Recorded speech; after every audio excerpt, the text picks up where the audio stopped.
À Monsieur le Président Bertrand Pancher pour le groupe Liberté et Territoires pour 10 minutes. Vous avez la parole, chers collègues. Monsieur le Président, Monsieur le Premier ministre, Messieurs les ministres, chers collègues, jamais les Français n'ont été aussi inquiets, Monsieur le Premier ministre. Cette catastrophe planétaire frappe des millions d'êtres humains. Elle doit nous conduire à apporter des réponses immédiates, mais aussi à changer des modes de fonctionnement qui craquent de toutes parts, à commencer par des méthodes de décision et un type de développement qui nous envoie droit dans le mur.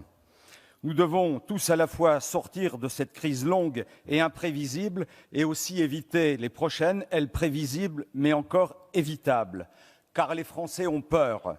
Certains vivent dans des peines extrêmes, d'autres sont exténués, il faut leur redonner espoir. Chaque décision prise doit être pensée pour résoudre l'urgence et en même temps réparer le présent et préparer l'avenir.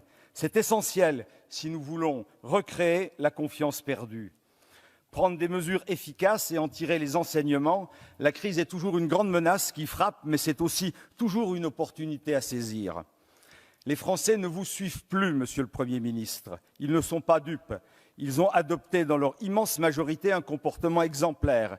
Ils ont bien vu ce qui marchait, ce qui ne marchait pas, ce manque de transparence, d'écoute et des modes de décision parfois consternantes. Leurs réactions sont sévères. Ils ont salué le dévouement de certains d'entre eux que l'on n'oubliera jamais. Tant de personnes mobilisées, harassées, qui au péril de leur vie ont sauvé celle des autres. Quel magnifique sens donner à nos existences. Ces personnes, cependant, outre notre gratitude, attendent désormais des actes. Il est temps d'annoncer de véritables augmentations salariales pour ce personnel. Cette catastrophe doit nous amener à redonner des couleurs à notre devise républicaine. La liberté, le respect des libertés publiques et individuelles et fondamentales, l'égalité, tous égaux en dignité, la fraternité, frères et sœurs de notre si beau et si magnifique pays, la France. 300 000 parmi nous vivent sans papier. Comment pouvez-vous les laisser dans des situations sanitaires et sociales si inhumaines? Mais au-delà, des millions souffrent. Il est temps d'agir et de leur donner un toit pour tous et un revenu décent pour celles et ceux qui n'en ont pas.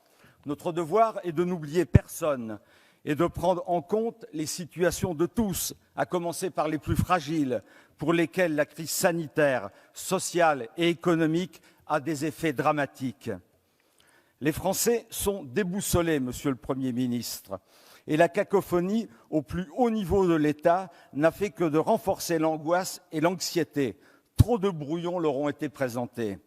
La pénurie de masques, de respirateurs, de tests, les annonces contradictoires ont démontré l'absence totale d'anticipation de l'État qui réagit toujours avec un train de retard en termes de stratégie ou de logistique sur laquelle notre groupe, par la voix de François-Michel Lambert, vous a souvent alerté. Nombreux sont ceux qui font référence au livre de Marc Bloch, L'étrange défaite. Et plus personne n'ignore les dysfonctionnements désastreux de l'État central. Cette bureaucratisation extrême qui gangrène notre pays n'est pas nouvelle. Il est temps d'y remédier. Il faut engager un nouvel acte de décentralisation et libérer les territoires. Comment voulez-vous que tout fonctionne bien quand c'est le même qui décide de tout? Les annonces du Président de la République concernant la date du déconfinement en ont été l'illustration la plus cinglante. Un président seul, qui décide seul de la date du 11 mai et des ministres au garde à vous qui exécutent puis tiennent des propos embarrassés pour revenir en arrière avant d'être démentis par le chef. Sans parler du Conseil scientifique. Comment voulez-vous entraîner l'ensemble de nos concitoyens avec une telle pagaille? Pourquoi ne pas avoir voulu partager les décisions quand elles sont difficiles à prendre? Et pourquoi se dessaisir des contre-pouvoirs, le législatif dessaisi par ordonnance, le juridique déporté par le biais du Conseil constitutionnel, le médiatique éloigné de toute question lors des déclarations du Président de la République? Les collectivités territoriales se débrouillent seules, pire, elles sont parfois entravées par l'État. Les organisations professionnelles et la société civile, quant à elles, grondent. La décision de fermer puis d'ouvrir les écoles aurait pu être prise en lien étroit avec les parents d'élèves, les collectivités locales, les enseignants. Vous ne l'avez pas fait et aujourd'hui, ce serait plus rationnel de ne tout rouvrir qu'en septembre. Il aurait été si simple, parfois pour l'exécutif, de co-construire et de fédérer les synergies plutôt que de faire appliquer ce qui avait été décidé dans les ministères. Oui, vous avez réuni, non, vous n'avez pas écouté. Si tu veux construire un bateau, ne rassemble pas tes hommes et tes femmes pour leur donner des ordres, pour expliquer chaque détail, pour leur dire où se trouve chaque chose. Si tu veux construire un bateau, fais naître dans le cœur de tes hommes et de tes femmes le désir de la mer, écrit Saint-Exupéry. Cette maxime qu'il faut désormais mettre en œuvre avant que notre bateau commun ne se transforme en radeau de la Méduse, eh bien cette maxime, mettons-la en œuvre maintenant. Les Français attendent enfin, Monsieur le Premier ministre, que vous décidiez après avoir associé et non pas devoir vous écouter après que vous ayez décidé. Il faut que l'on se mette une bonne fois pour toutes en tête de travailler collectivement. Plus les sujets sont complexes, plus les décisions doivent être prises de façon collective. Comment penser disposer des conditions d'une sortie de crise quand les masques ne sont pas en nombre suffisant ? Sans accord avec les collectivités et les entreprises sur qui fait quoi, les achats, les volumes, les calendriers, alors que l'on a assisté ces dernières semaines à tant de cacophonie.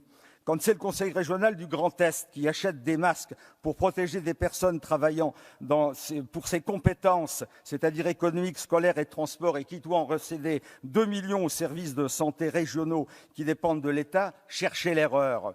Quand les communes ne savent pas quel type et nombre d'équipements elles doivent se procurer parce qu'elles ignorent comment les services publics vont réouvrir, cherchez encore l'erreur.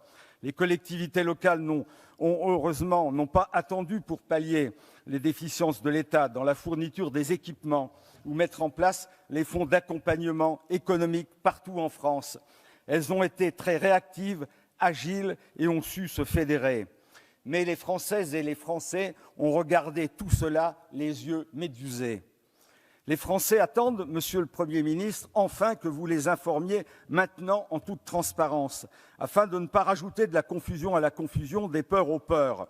Nous avons besoin d'une mobilisation collective pour gérer la crise, la poursuite du confinement et sa levée collective et la reprise indispensable de l'activité. Nous attendons toujours les bons de commande des masques que je vous ai demandés, ainsi que la traçabilité de leur livraison. Nous attendons toujours l'estimation du nombre de contaminés par des contacts dans les maisons médicales, de celui du nombre de décès réels du Covid, c'est-à-dire en incluant celui des décès à domicile après avoir trop longtemps tardé sur celui des EHPAD. Informer en toute transparence, savoir écouter, décider collectivement, ce devrait être la règle de base de toute politique publique. Être transparent, écouter, décider collectivement, c'est la règle de la réussite et la clé d'entrée dans le nouveau monde dont vous n'avez, à vrai dire, pas encore trouvé la porte. Ces principes n'ont pas marqué votre politique depuis votre arrivée au pouvoir, Monsieur le Premier ministre. Il y avait pourtant tant d'alertes vous invitant à le faire. C'était clairement l'enseignement de la crise des Gilets jaunes. C'était très clairement l'enseignement de la contestation des retraites, être transparent dans les décisions, les décentraliser, les partager et donner du sens à nos politiques publiques. Il est vraiment dommage que cette crise majeure ne vous ait pas donné l'occasion de changer. Vous avez perdu, Monsieur le Premier ministre, la bataille de l'opinion publique, mais il n'est encore jamais trop tard pour bien faire, afin de ne pas faire s'aggraver les autres gigantesques crises sanitaires, sociales, économiques et écologiques qui sont annoncées. Car il convient désormais d'anticiper les prochaines crises encore plus dévastatrices qui sont devant nous. Nos enfants nous regardent, ils nous regardent avec leurs grands yeux, pleins d'espoir et pleins de rêves. Nos aînés connaissent vraiment ce que le mot guerre veut dire, ce que l'on a réussi et ce que l'on a raté. Nos concitoyens savent ce que nous devons à notre histoire, à nos combats pour la liberté, à notre culture. Des générations entières ont enrichi notre pays. Ils ont travaillé dur en croyant que nous étions l'un des berceaux des civilisations. Tous savent que c'est le moment de rompre avec nos mauvaises habitudes et tous nos conforts. Et c'est vraiment pour eux que nous nous battons, pour qu'ils soient enfin heureux et fiers d'habiter dans notre beau pays, la France. Vous nous demandez de vous donner un quitus. Nous vous demandons de préserver l'espérance.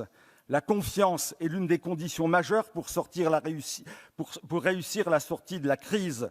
Or, les conditions de préparation du plan de déconfinement et ce vote organisé à l'Assemblée dans les conditions de précipitation a exacerbé la défiance. Vous comprendrez que nous ne pouvons malheureusement pas vous accorder notre confiance. Beaucoup d'hirondelles, Monsieur le Premier ministre, annoncent le printemps. Ne cherchez pas en permanence à les mettre en cage. Le Portugal a régularisé voilà 2 semaines tous les migrants et les sans-papiers présents sur son territoire. Le Haut Commissariat aux réfugiés, l'Organisation mondiale de la santé rappellent, je cite, « Les migrants et les réfugiés sont particulièrement susceptibles d'être victimes d'exclusion, de stigmatisation et de discrimination, en particulier lorsqu'ils sont sans papier. Pour éviter une catastrophe, les gouvernements doivent tout mettre en œuvre pour protéger les droits et la santé de chacun. La protection des droits et de la santé de tous permettra en réalité de contrôler la propagation du virus. J'ai pris l'initiative, avec une centaine de mes collègues, de demander la régularisation de tous les sans-papiers présents sur le sol français. Depuis une semaine, je reçois un nombre important de messages de personnes qui sont en détresse, en angoisse face à cette pandémie. Beaucoup de remerciements, beaucoup de personnes aussi qui ont envie d'être utiles et de servir la France. Nous devons régulariser toutes celles et tous ceux qui sont présents sur notre sol. C'est une mesure d'humanité, c'est aussi une mesure de lutte contre la pandémie. Sortir les gens de la précarité permettra de limiter la propagation du virus, permettra de soigner au plus tôt les gens malades. En ce sens, nous avons écrit, avec une centaine de collègues parlementaires, un courrier au Premier ministre lui demandant formellement cette régularisation de tous les sans-papiers. Je souhaite que mardi, à l'Assemblée nationale, lors des questions d'actualité, soit posée une question sur cette régularisation de tous les sans-papiers.